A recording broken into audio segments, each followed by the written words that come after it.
السلام علیکم ورحمۃ اللہ وبرکاتہ۔ اعوذ باللہ من الشیطان الرجیم، بسم اللہ الرحمن الرحیم۔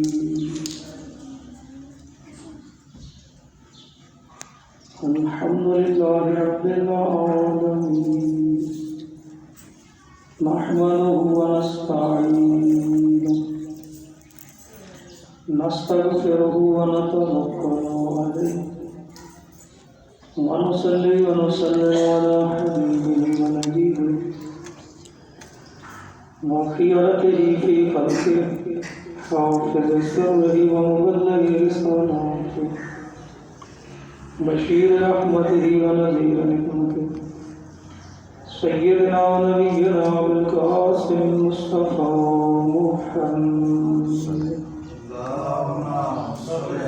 وعلى آلہ الطیبین الطاہرین المنتجبین الہداة المہدیین المعصومین المکرمین سیما بقیۃ اللہ فی الارض ونصلی ونسلم علی ائمۃ المسلمین وحماة المستضعفین وحماة المؤمنین اوصیکم عباد اللہ ونفسی بتقوی اللہ صلوات۔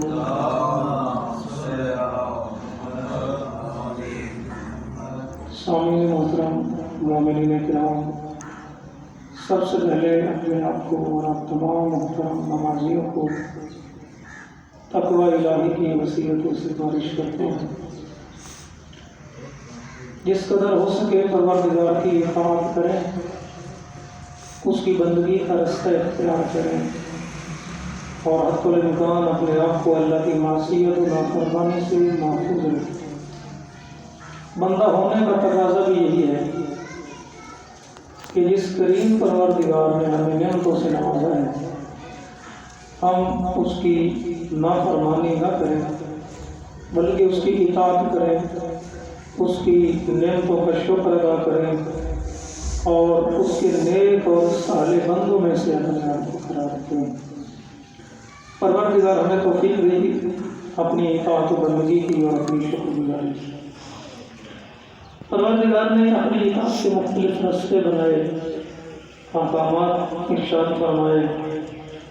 کچھ ایونٹ ایسے میں باقی سال میں کہ جن میں زیادہ ہم پروردگار کو قرب حاصل کر سکتے ہیں اور جلدی کر سکتے ہیں، جیسے کہ یہ ماہ مبارک رجب اپنے آخری ایام میں داخل ہو چکا ہے، اور یہ لطف پروردگار ہے کہ اس نے ہمیں زندگی میں پھر ایک دفعہ موقع دیا کہ ہم اس کی بارگاہ میں توبہ طیب ہو سکیں، اپنی غلطیوں کی معافی طلب کر سکیں اور جلدی اپنی جو ہے وہ بخشش کروا سکیں۔ ماہ مبارک رجب کا اختتام ہو رہا ہے، لیکن ماہ شعبان کا آغاز بھی ہو رہا ہے، پھر ماہ شعبان کے بعد پھر ماہ رمضان۔ یہ 3 مہینے بہت اہم ہیں۔ آپ ان کی حوالے سے جو معصومین کی روایات ہیں، اعمال ہیں، فضائل ہیں، ان سے بڑے اس سے اندازہ ہے۔ تو یہ اس کریم پروردگار کا ہم پہ احسان ہے کہ اپنی زندگی میں مہلت رکھی کہ ہم یہ مناسبتیں دوبارہ دیکھ پا رہے ہیں۔ تو ہمارے سامنے آپ دیکھ رہے ہیں کتنے لوگ ہمیں چھوڑ کے جا رہے ہیں۔ اب ہماری زندگی میں یہ نہیں بتا ہمیں کہ یہ آخری ہے کہ پھر بھی یہ موقع میسر ہو یا نہ ہو۔ تو لہذا یہ گھڑیاں قیمتی گھڑیاں ہیں، یہ ساعتیں بڑی قیمتی ساعتیں ہیں، ضائع نہیں ہونا دینا چاہیے۔ یہاں پہ ماہ رجب کے حوالے سے روایت کروں گا اپنی خدمت میں کہ جو مفاتیح الجنان میں ماہ رجب کے ظاہر میں لکھی گئی کہ ابن بابوائے نے معتبر سند کے ساتھ سالم سے روایت کی۔ سالم کہتا ہے کہ میں رجب کے آخری دن تھے، میں حضرت امام جعفر صادق علیہ السلام کی خدمت میں حاضر ہوا، سلام کیا مولا کو، اور سلام کے بعد مولا نے میرے سے سوال کیا کہ اے سالم، اس مہینے میں کوئی روزہ بھی رکھا ہے؟ یہ رجب کا مہینہ ہے جس کی اتنی عظمتیں ہیں۔ تو سالم کہتا ہے کہ فرزند رسول میں روزہ نہیں رکھ سکتا۔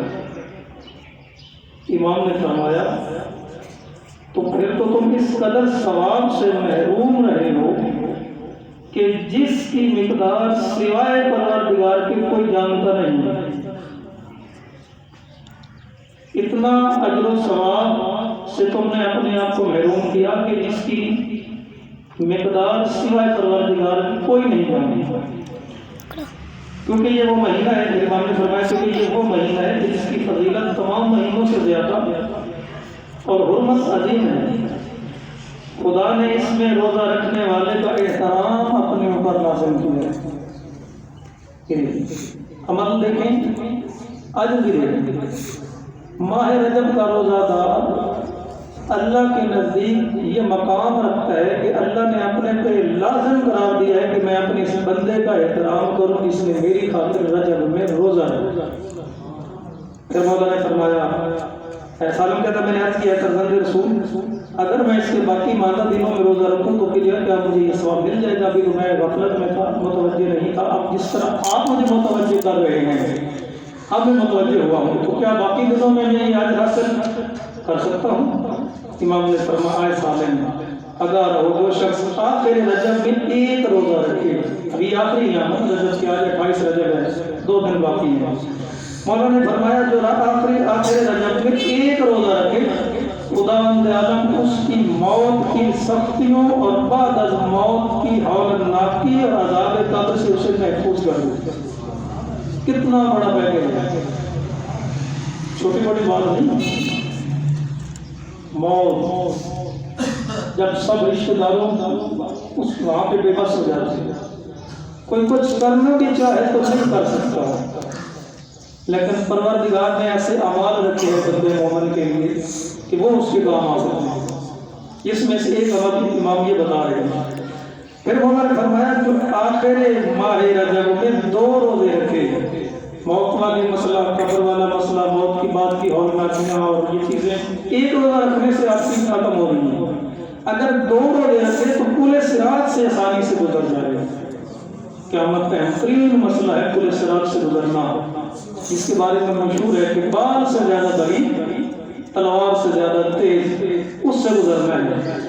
مولا فرماتے ہیں رجب میں 2 روزے رکھنے والے کو اس ایسے بھی امام نے حدیث میں کہ پروردگار این الرجبیون کی صدا لگائے گا میدان محشر میں، پہلے رجب کہاں ہے؟ یہ وہی لوگ ہوں گے جنہیں ماہ رجب کے اعمال کیے، تمام کیا، ان چیزوں کی طرف متوجہ رہے۔ اور پھر امام نے فرمایا جو آخر رجب میں 3 روزے رکھے تو قیامت میں سخت ترین خوف، تنگی اور ہولناکی سے محفوظ رکھے۔ اب یہ دیکھیں عمل کتنا قلیل ہے اور اجر کتنا کثیر ہے، اور یہ کریم ذات سے بعید نہیں ہے، کیونکہ دعائے رجب میں ہم پڑھ رہے ہیں کہ یا من یعطی کثیر بالقلیل، اے وہ ذات کہ جو تھوڑے عمل کے بدلے میں کثیر اجر عطا کرتا ہے۔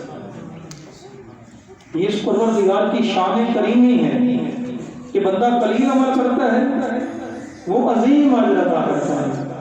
بندے کو اللہ کے وعدوں پہ سچا یقین ہونا چاہیے۔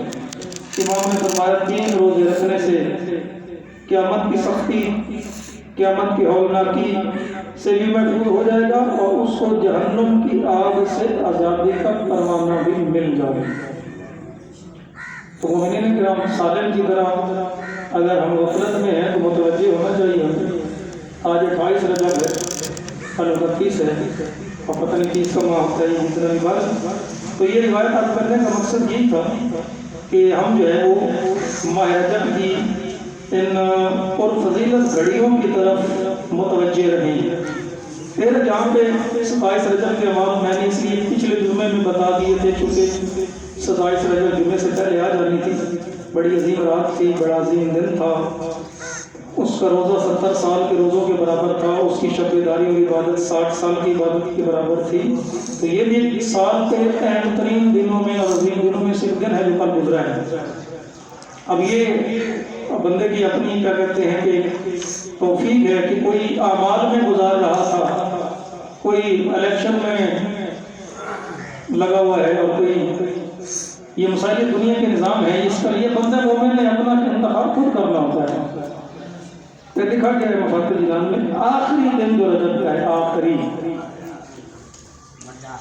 وہ ہو سکتا ہے کل کا ہو یا ہو سکتا ہے پرسوں کا ہو، اس میں غسل کرنے کا حکم ہے اور اس کے اندر روزہ رکھنا گزشتہ اور آئندہ گناہوں کی معافی کا موجب ہے، اور اس روز نماز سلیمان فارسی بھی پڑھنی چاہیے، یہ عمال ذکر دیتی ہے۔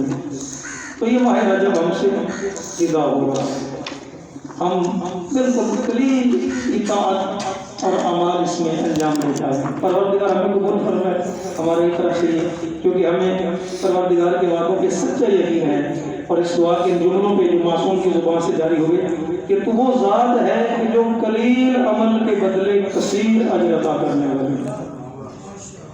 تو انشاءاللہ تعالیٰ لیکن ابھی بھی مومن کے لیے بہار ہے، موسم بھی بہار کا شروع ہو گیا، سردی ختم ہو گئی، ہوائیں چل گئی، زمانے میں تازگی آ گئی، پرانے پتے جھڑ جائیں گے، نئی کلیاں نکل آئیں گی۔ یہ نظام پروردگار ہے۔ یہ بعد الموت، حیات بعد الموت سمجھنے کے لیے ایک بہترین سسٹم ہے۔ وہ کفار، وہ مشرکین جو قیامت پہ یقین نہیں رکھتے، جن کو یہ بات سمجھ نہیں آتی کہ انسان کل سڑ جانے کے بعد پھر زندہ کیسے ہوگا، وہ اس موسم بہار میں پتوں کے درختوں کو دیکھے کہ پتے جھڑ جائیں گے، درخت سوکھ گئے تھے، کلیاں دوبارہ کیسے نکلیں گی، ایسے انسان قیامت والے دن دوبارہ زندہ ہوگا۔ اور اس پروردگار کے لیے کوئی چیز مشکل نہیں ہے۔ ماہ شعبان شروع ہو رہا ہے، خوش قسمتی ہے مومنین کی کہ پروردگار اتنے عظیم ایونٹ اور مناسبتیں پھر عطا کر رہا ہے، پھر موقع دے رہا ہے بندے کو کہ بندہ بارگاہ الہی میں آئے، توبہ طائب کرے، اللہ کی بارگاہ میں معافی مانگے، جلدی قبول ہونے والی ہے، اپنی اصلاح کر لے، اپنی عاقبت کو بچا لے، اپنی قبر کو مد نظر رکھے، اپنے سامنے قیامت کے منظر کو پیش رکھے مد نظر، اور قیامت کی ہولناکیوں سے بچاؤ کا اہتمام کرے۔ تو بہترین ایونٹ ماہ شعبان آ رہا ہے کہ جو پوری ماہ ہی خوشیوں کا مہینہ ہے، ولادتیں ہی ولادتیں ہیں اس مہینے میں، عبادتیں ہی عبادتیں ہیں اس ماہ کے اندر۔ یہ وہ واحد مہینہ ہے سال کا ماہ شعبان کہ جس میں ایک شہادت بھی نہیں، سب عبادتیں ہیں۔ تو بہرحال یہاں پہ امام علیہ السلام کی، اب یہ میرے پاس اتنا ٹائم نہیں ہے، انشاءاللہ نیکسٹ میں کروں گا، ماہ شعبان کا باب مفاتیح الجنان سے پڑھیں، صرف اور صرف جو پہلی شعبان، چونکہ 2 دن بعد شعبان شروع ہو جائے گا تو جمعہ تو آئے گا پھر اپنے ٹائم پہ، تو میں شاید عرض نہیں کر رہا، ایڈوانس اس لیے متوجہ کرنا چاہ رہا ہوں کہ ہم لوگ جو ہے وہ اس کے اعمال کی طرف متوجہ ہو جائیں، تو گھر والوں کو بھی متوجہ کریں انشاءاللہ تعالیٰ کہ پہلی شعبان کا جو رات و دن ہے یہ بڑی مناسبت رکھتی ہے، اہم ہے۔ شب یکم شعبان میں کچھ نمازوں کا ذکر کیا گیا ہے، اس میں ایک نماز 12 رکعت ہے کہ جس کی تفصیل ہم مفاتیح الجنان میں ملاحظہ کریں، اور پہلی شعبان کا جو دن ہے جس کی روزے رکھنے کی بڑی جو ہے وہ تاکید ہے۔ امام جعفر صادق علیہ السلام کی روایت لکھی مولا فرماتے ہیں یکم شعبان کا روزہ رکھنے والے پر جنت واجب ہے، امام کا فرمان نکالا۔ اور سید ابن طاؤس نے رسول اللہ سے روایت نقل کی، شعبان کے پہلے 3 دن کا روزہ رکھنے اور پہلی 3 راتوں میں 2 رکعت نماز پڑھنے کا ثواب بہت زیادہ ہے۔ تو لہذا یہاں پہ پوری روایت لکھی گئی ہے جو بہت طویل روایت ہے کہ جس میں بڑا وہ پورا ایک واقعہ ہے کہ یکم شعبان جب ہوتی ہے تو جنت کے درخت کے طوبہ کو حکم ہوتا ہے کہ اپنی شاخیں زمین پہ پھیلا دو، اور جو لوگ نیک عمل میں مصروف ہیں ان کو اپنے ساتھ لپٹا دو، اور درخت کے جہنمی زقوم کو بھی حکم ہوتا ہے کہ تو بھی اپنی شاخیں پھیلا دے زمین پہ، اور جو بدکاریوں میں لوگ لگے ہوئے ہیں ان کو چمٹا لے اپنے ساتھ۔ تو یہ دن بڑا اہم ترین دن ہے، یہ ضائع نہ ہو، یہ اطاعت الہی میں گزرے، یہ اللہ کی بندگی میں گزرے، یہ اس کی شکر گزاری میں گزرے، خود بھی متوجہ رہیں، گھر والوں کو بھی بتائیں۔ حضور نے فرمایا اس ذات کی قسم جس نے مجھ کو حق کے ساتھ رسالت پر مبعوث کیا، جو یکم شعبان کے دن نیکی کرے گا وہ طوبہ کی شاخ سے لپٹ گئی اور وہ اسے جنت میں لے جائے گی، اور جو آج کے دن برائی کرے وہ دھوہر کی شاخ سے لپٹ گیا جو اسے جہنم میں لے جائے گا۔ پھر امام نے معصوم نے رسول اللہ نے ایک نیکی کا تذکرہ کیا، یہ روایت پڑھنے والی ہے، دامن وقت میں گزارش نہیں کہ میں پڑھتا، نیکسٹ پڑھوں گا انشاءاللہ۔ لیکن چونکہ یکم شعبان 2 دن بعد آ رہی ہے اس لیے آپ کو تھوڑی زحمت دیجیے گا، مفاتیح الجنان کھولیے گا اور یہ والی روایت کم از کم ضرور پڑھیے گا، ہو سکتا ہے اس کے پڑھنے سے انسان کو توفیق ملے، انسان کا جو جذبہ ایمانی ہے وہ جاگ ہے کہ یہ اتنی ہے مناسبت مجھے زندگی میں پھر نصیب ہو رہی ہے، ضائع نہیں آنے دینا، زندگی کا پتہ نہیں اگلی دفعہ نصیب ہو یا نہ ہو، تو لہٰذا یکم شعبان بھی بڑا اہم دن ہے کہ جس کے اندر ہمیں اعمال انجام دینے ہیں۔ پروردگار کی بارگاہ میں دعا کرتا ہوں کہ اللہ رب العزت ان پرفضیلت ساعتوں اور گھڑیوں کی طرف متوجہ رکھے، اس میں جو اعمال معصومین کی طرف سے ہمیں تعلیم کی گئی ہیں ان کو بجا لانے کی ہمیں توفیق عطا فرمائے۔ بسم اللہ الرحمن الرحیم۔ والعصر ان الانسان لفی خسر الا الذین آمنوا وعملوا الصالحات وتواصوا بالحق وتواصوا بالصبر۔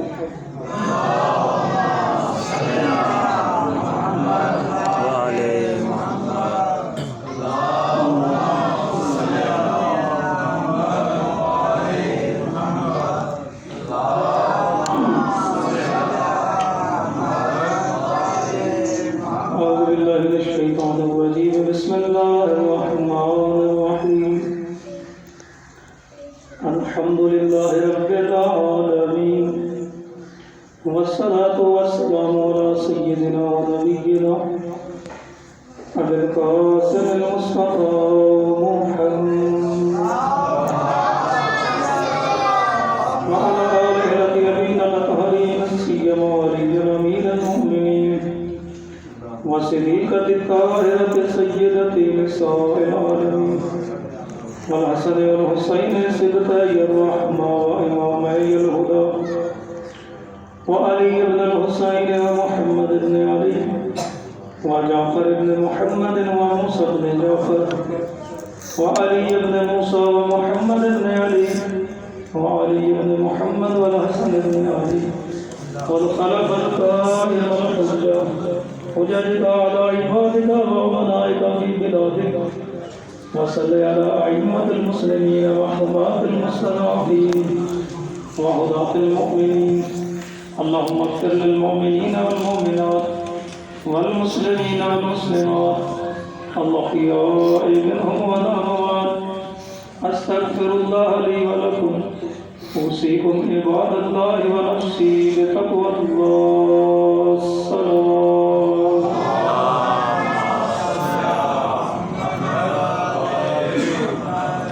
سامعین محترم مومنین کرام، ایک بار پھر سب سے پہلے اپنے آپ کو اور آپ تمام محترم نمازیوں کو تقوی الہی، ترک گناہوں میں کبیرہ و صغیرہ، انجام وظائف دینی اور اپنے اپنے گناہوں سے توبہ کی وصیت و سفارش کرتا ہوں۔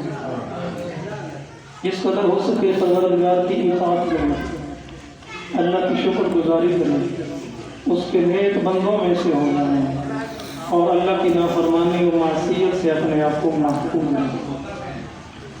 کل کا روز گزرا 27 رجب کا دن تھا، یہ دن عید کا دن تھا جسے عید مبعث کہا جاتا ہے۔ یہ عید بعثت پیغمبر، آغاز وحی کا دن، شب معراج کا روز بھی ہے، کیونکہ میں بھی دیکھ رہا تھا نقوش عصمت میں علامہ جوادی صاحب نے 27 رجب کو شب معراج بھی لکھا ہے، اور یہ بھی لکھا کہ معراج حضور کو ایک بار نہیں تقریباً 3 بار ملا، تو قرآن میں مختلف جگہوں پہ ذکر ہے معراج کا۔ دوبارہ جو بھی یہ سنا سکتے ہیں، اس میں سر فہرست کیا ہے؟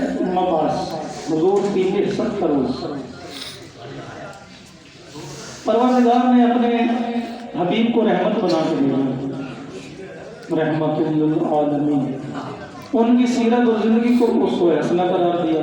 لقد کان لکم فی رسول اللہ اسوۃ حسنہ، ان کے اخلاق کو اعلیٰ اخلاق کہا، انک لعلی خلق عظیم۔ ہمارے لیے یہ شرف کی بات ہے، یہ فخر کی بات ہے، اس نعمت پہ ہم اللہ کے شکر گزار ہیں کہ پروردگار تو نے ہمیں اس نبی کا امتی بنایا، اس کا کلمہ پڑھنے والا بنایا، کہ جو سید الانبیاء بھی ہے، سید المرسلین بھی ہے، رحمت للعالمین بھی ہے، شفیع المذنبین بھی ہے، اور تمام انبیاء پر سید و سردار ہے۔ لہذا اتنی بڑی نعمت پروردگار نے ہمیں نصیب کی، اعزاز ہے بندہ مومن کے لیے اگر سمجھے تو۔ حضرت عیسیٰ کی امتی، حضرت موسیٰ کی امتی، حضرت ابراہیم کی امتی، حضرت نوح کی امتی، حضرت یوسف و یعقوب کی امتی ہونا بھی اپنی جگہ پہ شرف ہے، لیکن سید الانبیاء کا امتی ہونا یہ بہت بڑا اعزاز ہے۔ اس نعمت کے ہم پروردگار کا شکر ادا کرتے ہیں۔ تو پروردگار تیری حمد و ثنا ہے اس نعمت سے کہ تو نے ہمیں حضور کا امتی بنایا، لیکن اس خوشی کے موقع پہ تیری بارگاہ میں دعا بھی ہے کہ جتنا عظیم نبی دیا ہے ہمیں بھی ان کی اطاعت و پیروی کرنے کی توفیق عطا فرما، جو ان کی تعلیمات ہے ان پہ عمل کر کے دکھانے کی توفیق عطا فرما۔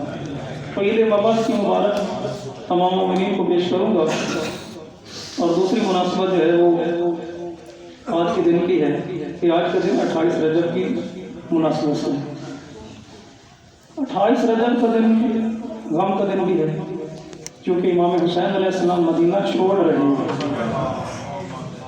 مدینہ سے روانگی ہے مولا کی۔ یزید کی بیعت کو ٹھکرایا جا رہا ہے، ٹھکرا دیا گیا ہے، اور قیامت تک کے لیے امام نے ایک نظریہ دے دیا، ایک قانون دے دیا، یزید کی بیعت کو ٹھکرا کے، اور یہ جملے ارشاد فرماتے کہ مثلی لا یبایع مثلا، مجھ جیسا تجھ جیسے کی کبھی بھی بیعت نہیں کرنی۔ اور یہ ایسا خوبصورت قانون دیا میرے مولا نے کہ آج بھی دیکھیں تو یہی آپ کو یہ نظر آئے گی اس سلسلہ امامت کی کڑیوں میں کہ جو ان کے ساتھ منسلک ہے۔ یہ نہیں فرمایا کہ حسین کبھی یزید کی بیعت نہیں کریں گے، مخصوص نہیں کیا، بلکہ پورا قانون دے دیا جو بھی کردار حسین کا مالک ہوگا وہ کبھی بھی کردار یزید کی بیعت نہیں کرے گا۔ تو یہ خوبصورت جو ہے وہ جملے مولا کے فرمائے گئے۔ 28 رجب مولا کی روانگی مدینہ سے مکہ کی طرف ہے، اور مولا نے اپنا قیام کا جو فلسفہ ہے وہ اس مکتوب میں لکھ دیا جو جناب محمد بن حنفیہ کے نام تھا جاتے ہوئے، کہ میرے قیام کا جو ہدف ہے، جو مقصد ہے، وہ انی لم اخرج اشرا ولا بطرا ولا مفسدا ولا ظالما۔ حسین ابن علی کے قیام کا مقصد نہ حکومت، نہ فساد، نہ قتل و غارت، نہ جاہو منصب کی طلب، انما خرجت لطلب الاصلاح فی امت جدی رسول اللہ، میں تو اپنے بابا کی امت کی اصلاح کے لیے اور اپنے نانا کی امت کی اصلاح کے لیے نکل رہا ہوں۔ میں تو چاہتا ہوں کہ اپنے بابا کی سیرت کو زندہ ہوں، ان آمر بالمعروف وانہا عن المنکر۔ حسین ابن علی تو چاہتے ہیں کہ معاشرے میں امر بالمعروف ہو اور نہی عن المنکر ہو، یہ قیام کا مقصد ہے۔ تو بہرحال پورا یہ سلسلہ کتابات کا مولا کا مدینہ سے لے کے وقت شہادت تک کے جو خطبات ہیں مومن کو پڑھنے چاہیے۔ اگر وہ خطبات پڑھیں تو مولا نے ارشاد فرمایا فلسفہ اور قیام امام حسین سمجھنا آسان ہوتا ہے۔ تو ایک مناسبت یہ بھی ہے آج کی روز کی 28 رجب ہے کہ روانگی ہے مولا کی مدینہ سے مکہ اور مکہ سے کربلا کی طرف۔ اور آخر میں عرض کرنا چاہوں گا کیونکہ کل الیکشن کا دن گزرا، پاکستان کی تقدیر کے بدلنے کا دن گزرا، انتخابات میں سب مومنین نے حصہ لیا۔ دعا کرنی چاہیے ہمیں، اور انشاءاللہ کر بھی رہے ہیں کہ پروردگار وطن عزیز پاکستان کو اچھا رہبر دے، اچھا لیڈر دے، جو نیک دل ہو، جو اس ملک کی درد کو اور تکلیف کو سمجھے، جو اس کی عوام کی مظلومیت کو سمجھ سکے اور اس کی بھلائی کے لیے کام کر سکے۔ لیکن یہ حکومت، یہ کرسی، یہ نظام الہی کا حصہ ہے۔ آپ قرآن کو پڑھیں، اللہ نے اپنے نمائندے بنائے، اللہ کا نمائندہ نبی ہوتا ہے، اور نبی اولا ہوتا ہے سب کے۔ نبی کو اللہ نے حق کی حکومت عطا کیا، حق کی ولایت جس کو ہم کہتے ہیں۔ نبی کے بعد سلسلہ امامت میں حق کی ولایت اللہ نے امام کو عطا کیا۔ اور جب یہ زمانہ آ گیا کہ جس میں نہ نبی موجود ہیں اور امام ہے تو وہ غیبت میں ہے، تو کیا اللہ کی نظام ہدایت رک جائے گا؟ نہیں، کیونکہ انسانیت تو قیامت تک رہنی ہے اور سلسلہ ہدایت بھی اللہ نے باقی رکھنا ہے۔ تو عقل کہتی ہے کہ ہر زمانے میں، ہر دور میں ایک ہادی اور رہبر کا ہونا ضروری ہے۔ اسی لیے شیعہ مکتب میں نظریہ ولایت فقیہ سلسلہ امامت کی کڑی سے یاد جڑا ہے۔ یہ میں اب سادے لفظوں میں سمجھانے کی کوشش کرتا ہوں کہ یہ جو نظریہ ولایت فقیہ ہے یہ کیا ہے؟ ولایت فقیہ یعنی حکومت فقیہ۔ اس کو آپ آسان لفظوں میں سمجھیں، ہم سب لوگ مسلمان ہیں، ہمارا دین دین اسلام ہے اور اللہ کا پسندیدہ دین بھی دین ان الدین عند اللہ الاسلام۔ اسلام اصل میں ایک مکمل ضابطۂ حیات ہے۔ اس میں پروردگار عالم نے بشریت کے لیے دینی اور دنیاوی ضرورتوں کو پورا کیا ہے۔ نظام اسلام میں اسلام فقط اگلے جہان کی بات نہیں کرتا، اسلام آپ کو اس جہان کے سنوارنے کی بھی بات کرتا ہے۔ انسان کی انفرادی اجتماعی ساری ضرورتیں اسلام کے ضابطۂ حیات میں محفوظ ہیں۔ ایسا جامع نظام اسلام نے پیش کیا کہ جس پہ عمل کر کے انسان اور انسانی معاشرہ دنیاوی اور اخروی کمال تک پہنچ سکتا ہے۔ اسلام کی تعلیمات کے مطابق معاشرے کی سعادت اس بات پہ موقوف ہے کہ اس میں الہی نظام کار فرما ہو۔ اس الہی حیات بخش نظام کو انسانوں تک پہنچانے کے لیے اللہ نے کیا کیا؟ پروردگار نے انبیاء علیہ السلام کا سلسلہ قائم کیا۔ اس نظام کو پہنچانا تھا۔ 1,24,000 انبیاء گزرے اس نظام کو نافذ کرنے، اور اس کے بعد پروردگار نے پیغمبر اکرم صلی اللہ علیہ وآلہ وسلم کو یہ کل عید مبعث گزری ہے 27 رجب کو، مبعوث برسالت، مبعوث بنبوت، اسی نظام کو نافذ کرنے کے لیے اللہ نے اپنے حبیب کو منتخب کیا جو خاتم النبیین ہیں، آخری نبی ہیں۔ اسی حکومت ریاست اسلامی کو نافذ کرنے کے لیے حضور نے جو تکلیفیں اور مشکلات برداشت کی، مکہ سے ہجرت کی، مدینہ میں ایک اسلامی ریاست کی بنیاد بھی رکھی، اور آپ نے اللہ کے حکم سے اپنے بعد اس نظام کی قیادت اور رہبری مولا علی کے حوالے ہے۔ غدیر قوم میں جو اعلان ولایت ہوا تھا وہ اسی قیادت اور رہبری کو باقی رکھنے کے لیے جو ہے وہ کیا گیا۔ اور پھر اسی طرح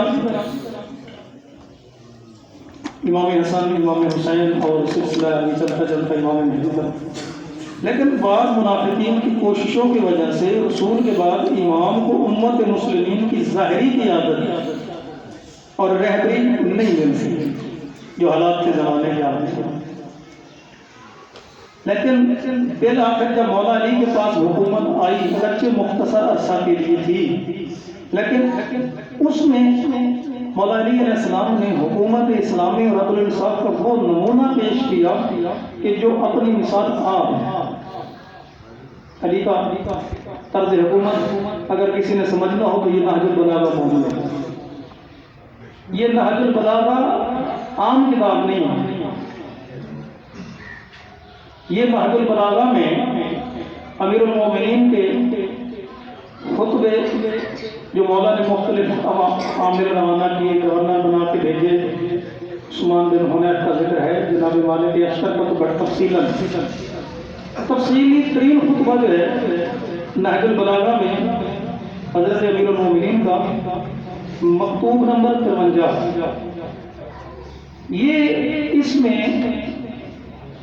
دیکھیں ہر ملک کا قانون دان ہوتے ہیں، ٹیم ہوتی ہے جو قانون ملک کے وضع کرتی ہے، پھر ان قانونوں میں ترمیمیں بھی کرنی پڑ جاتی ہیں۔ یہ قانون حکومت اس ہستی نے بنایا ہے جو معصوم من جانب اللہ ہے، امام ہے، تمام خلائق پہ بعد از رسول اللہ افضل و اعلیٰ ہے، جن کے کلام میں کوئی شک نہیں ہے، علی ابن ابی طالب جیسی ہستی نے جو قانون حکومت وضع کی ہے پڑھنے کے قابل ہے. تو میں دیکھ رہا تھا تو کافی صفحات ہیں، تقریباً 10-15 صفحات کے مشتمل حکومت پر سسٹم اور نظام. مولا امیر نے اپنے اس خطبہ میں مکتوب نمبر 53 اس کے اندر جو ہے وہ مالک اشتر کو مخاطب کر کے جو ہے وہ تعلیم سنا ہے. یہ عہد نامہ اسلام کا دستور اور اساسی. اس کے پھر مفتی صاحب نے آگے حاشیہ اور تفصیل اس کی لکھی پڑھے.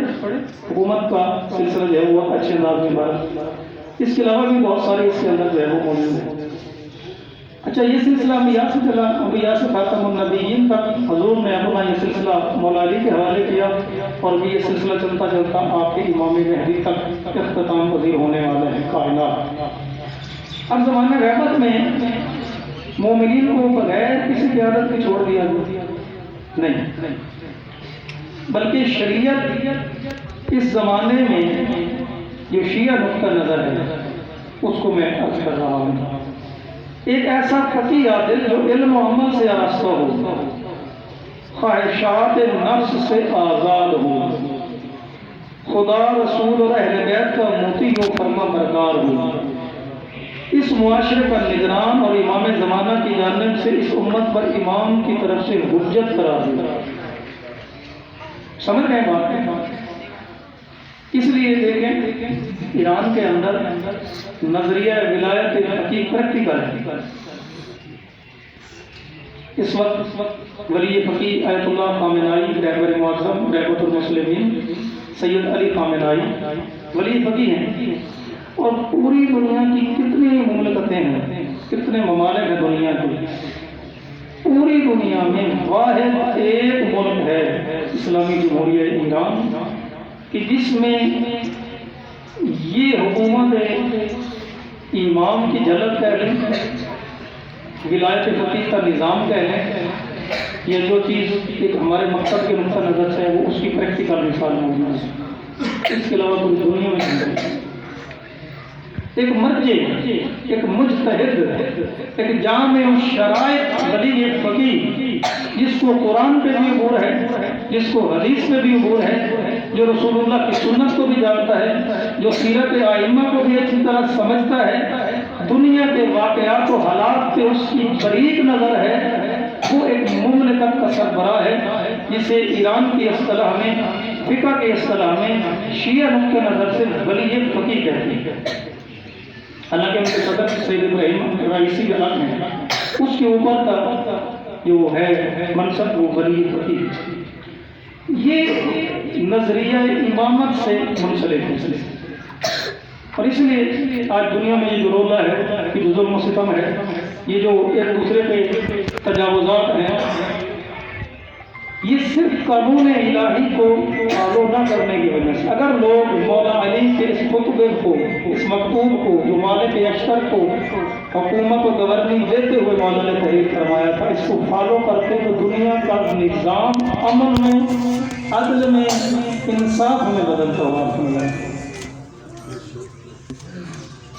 یا دیکھیں آپ ائمہ کی، رسول اللہ کی حکومت مدینہ ریاست جب حضور نے قائم کی تو حضور نے اپنا دور حکومت، پھر مولا علی کو جب حکومت ملی بظاہر، تو مولا علی علیہ السلام نے کیا میرٹ ہوا، کیا میرٹ؟ تحریر بھی کیا، ارشاد بھی فرمایا، اور پریکٹیکلی کر کے بھی دکھایا. ایک لیڈر کو، ایک رہبر کو، ایک حکمران کو کن کن خصوصیات کا مالک ہونا چاہیے، اس کے اندر کیا کیا کوالٹیز ہونی چاہیے. تو بہرحال یہ ایک سلسلہ ہے انتخابات کا، آپ نے شرکت کی، بہت اچھا کیا. آپ نے اپنا فیصلہ، ہماری قیادت نے بھی اپنا فیصلہ دیا تھا جن کے ساتھ پہ عوام میں ہیں اور ہم ان کو فالو کرتے ہیں. لیکن شیعہ نقطہ نظر تھوڑا ہٹ کے ہے باقیوں سے، تو اگر اس کو صحیح طرح سے جو ہے وہ فالو کیا جائے تو اس کے اچھے نتائج جو ہے وہ حاصل کیے جا سکتے ہیں. لیکن میں کہتا ہوں کہ اس کشمکش میں، اس گہما گہمی میں، اس افراتفری میں جو پاکستان کا ماحول ہے، ہم سب یہ دعا کرتے ہیں کہ پروردگار یہ وطن عزیز پاکستان جس کی بنیاد قائد اعظم محمد علی جناح رحمۃ اللہ علیہ نے لا الہ الا اللہ میں رکھی، پروردگار جس کے اندر نظریہ لا الہ الا اللہ موجود ہے، تجھے اس لا الہ الا اللہ کو تیرا کلمہ توحید ہے، تجھے اس کا واسطہ دیتے ہیں۔ پروردگار اس وطن عزیز کی تقدیر کو تو بدل دے، اسے نیک حکمران نصیب فرما، بے باک لیڈر عطا فرما، جو اس مظلوم کی عوام کی داد رسی کرے، اپنے لیے نہ سوچے، کیونکہ جب انسان اس منصب پہ بیٹھتا ہے تو اس منصب کا بھی وہ اللہ کی بارگاہ میں قیامت والے دن جواب دہ ہے کہ اس منصب کو کیسے استعمال کیا، اپنے مفاد میں یا عوام کی بھلائی میں۔ لیڈر چنا جاتا ہے عوام کی خدمت کرنے کے لیے، عوام کی بھلائی کے لیے، عوام کو امن دینے کے لیے، عوام کو خوشحال کرنے کے لیے، عوام کے مسائل حل کرنے کے لیے۔ لیڈر کے لیے یہی ہوتا ہے۔ تو پروردگار سے دعا کریں کہ پروردگار ہمیں نیک حکمران دے، عادل حکمران عطا فرما، جو مولا علی کی حکومت سے طرز حکومت کو بھی سمجھتا ہو، جو نبی پاک کی ریاست مدینہ میں جس کے سامنے ہو اور اس کو فالو کر سکے اور اسی کی حمایت ہو۔ پروردگار وطن عزیز پاکستان کو یہ جو معاشی طور پہ ہے سالمیت، ترقی، استحکام، خوشحالی، امن، ہر طرح کی خیر و خوبی اس پاکستان سے نشاور فرما۔ تجھے واسطہ محمد والے محمد کو، تجھے واسطہ اپنی رحمت واسعہ کا پروردگار ایسی نظام حکومت عطا فرما کہ جو قائم آل محمد کے نظام حکومت سے متصل ہو جائے، جو ظہور امام زمان کے ساتھ متصل ہو جائے، کیونکہ حقیقی حکومت میرے مولا کریں گے آ کے جو اللہ کے اسلام کو، اللہ کے دین کو اور اللہ کی شریعت کو پوری دنیا پہ اور پوری روئے زمین پہ نافذ کریں گے۔ پروردگار ہمیں یہ دور دیکھنا نصیب فرما۔ آخر میں کل کا دن جو ہے وہ مجلس بہت اہم مجالس دو ہو رہی ہیں شیرگڑھ کے اندر۔ پہلی مجلس اس میں قبلہ اخلاق شراری صاحب خطاب فرمائیں گے، بعد میں معاذ ہو رہے ہیں، اور دوسری مجلس پہلی مجلس پر تقی شاہ صاحب والے امام بارگاہ میں ہے، دوسری مجلس جو ہے وہ ادھر باب الحوائج میں علی بختیار شاہ صاحب کے بارگاہ والی اور سید حسن ظفر نقی صاحب کراچی والے وہ خطاب فرمائیں گے۔ تو کل کا دن یہ بہت اچھا عزاداری کا پروگرام بھی ہے، انشاءاللہ اس میں تمام مومنین شرکت فرمائیں گے۔ ٹائم